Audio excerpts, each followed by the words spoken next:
Hi guys, Darth Deuces here with another Marvel Legends action figure review. I've got another figure from the Deadpool Wave 2 of 2018. It is Marvel's Bishop. So yeah, I picked up this one. I already reviewed Omega Red. Omega Red was the one I wanted the most from this wave. And Bishop, it wasn't a figure I needed to have, but one I was still interested in getting. So I did manage to find him, so I picked him up. So here he is in the packaging. You get the X logo. You get Build-A-Figure for Dr. Carl Lycos, Marvel's Sauron figure, X-Men logo, Marvel's Bishop. Pretty cool colored image of Bishop on each side. And on the back, get a product shot as well as a brief bio which says, on the advice of his grandmother, Alpha Mutant Bishop seeks out with the X-Men and uses energy, conversion, and concussive blasts to join the ranks of his heroes of legend. And then here's the other figures in the wave that you need to complete the Sauron BAF. I have already reviewed Omega Red. There's a couple different versions of Deadpool, the X-23 Wolverine, and Lady Deadpool.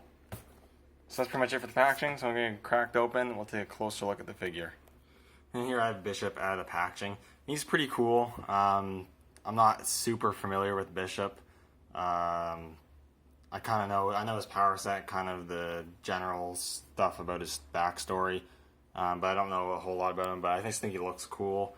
He has cool powers, and I just wanted more characters to add to my X-Men collection, so that's kind of why I picked him up. He does come with the BAF piece, which I'll just show off quickly. It comes with the right arm of Sauron, and it's actually really big BAF piece because the wing is so big, and it's actually really kind of interesting how the engineering went into this arm. It's pretty cool. Probably would have been actually a really cool BAF to build, but I have no connection to the character whatsoever. I have no idea who the character is, so I'm not going, and I don't want like any other figures from the wave, so I'm not going to build it. But anyways, here's Bishop. From what I can tell, he uses the Hyperion body mold, another figure to do so. I thought he used a new body mold or a newer body mold. I was mistaken. But it's okay, it works pretty well for him, I think. I don't really have too much to complain about there. Here's the head sculpt, and the head sculpt is really cool. He's got the whited out eyes. He's got the M brand over his right eye, which is really cool. His right eye just slightly more closed than his left, I think is really cool. Overall really like the expression. His hair is also really nicely sculpted. Got the beard going on there, which is cool. And the hair looks really good. And the back part is pretty pliable. So he can look up a decent amount and not have the hair hinder that, so that's good. Head does sit sort of high on the neck, but because of the, I guess, bandana or scarf, it doesn't really look like it is, so that's good. The main body is like a blue, just normal sort of blue, I suppose, and then you've got these yellow bits. You get these yellow lines going down the side, which is good for the most part. It gets a little fuzzy here and there, but it's not too bad. And it goes all the way down his leg. The leg's a bit more fuzzier than on the top, but it's not too bad.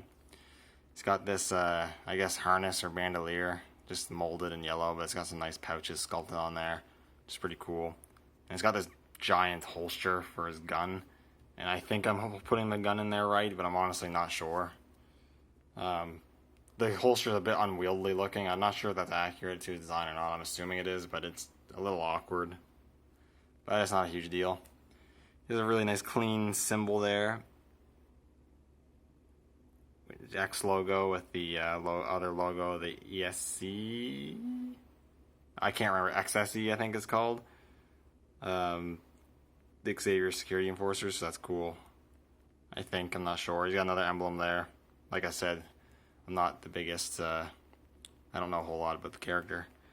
It's got the X logo there on the belt, and you got the belt itself. It looks pretty good. All the pouches and whatnot looks pretty good. On the arms here, these bands are actually separate pieces, which is okay for the most part. It's a little annoying because if they fall too far on the bicep, they'll just slide all the way down, which is kind of annoying. So you do need to make sure they're up all the way, so they won't move.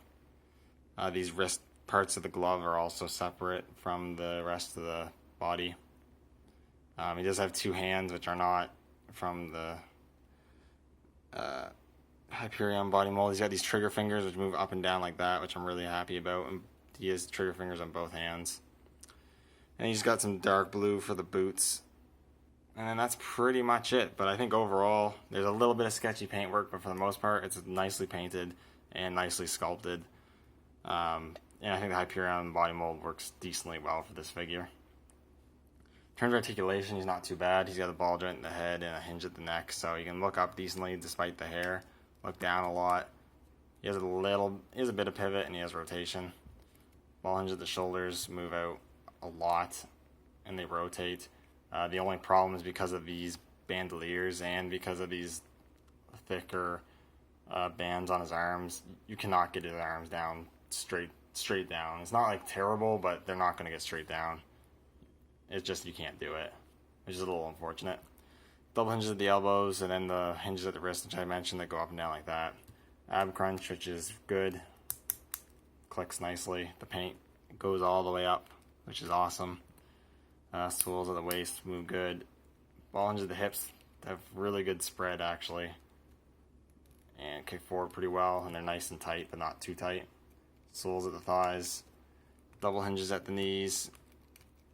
Swole cut at the boot, and hinges at the ankles with rocker joints. And none of the articulation is loose, but also none of the articulation is super tight, except for the wrist up and down is a little tight, but I got them moving. So I'd just be careful with that. But aside from that, articulation is pretty good as well. You can get them in some decent poses. In terms of accessories, aside from the BAF piece, comes one accessory, which, as you saw, is his gun, which you can store in this big-ass holster. You can pull it out like so.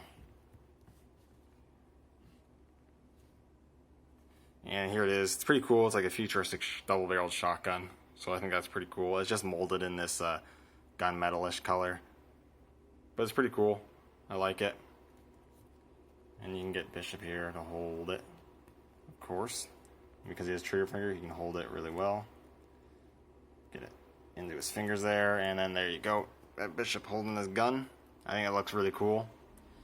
Not exactly putting the best effort into posing right now. But yeah, you can get him holding that, and you can get him in a two-hand grip, I'm sure, if you really try. I'm not really going to put a whole lot of effort in that, but yeah, you can get that working too. So, pretty cool.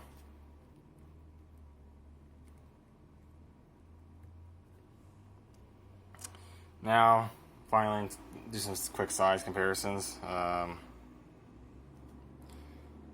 First of all, here he is with the recent X-Men wave Multiple Man, just on the bucket cap mold, so you can kind of get a sense of how that looks.